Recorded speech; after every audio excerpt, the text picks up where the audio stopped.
this spring here is what holds your pin from sliding in when you hook it up to the plow. And when you got to put a new one in there, put your bolts on there.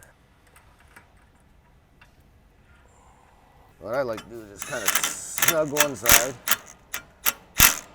and then push this down so it's centered on the hole.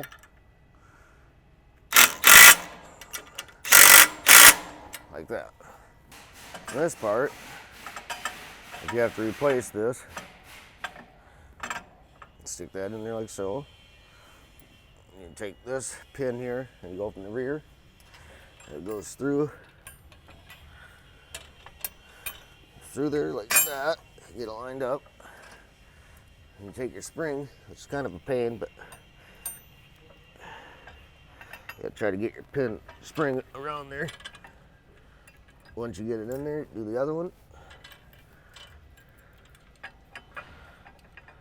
Once you got both springs in there, you'll take it, you'll stretch them over top of this one.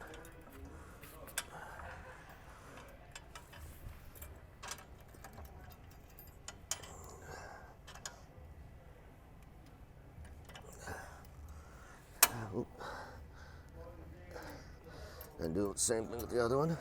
And once that's on there, you just take your little plastic washer here, put it on there, take your nut.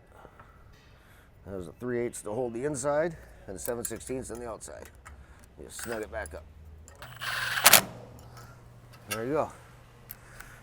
And that's ready to go. And you got your in. Oh, I made it too tight.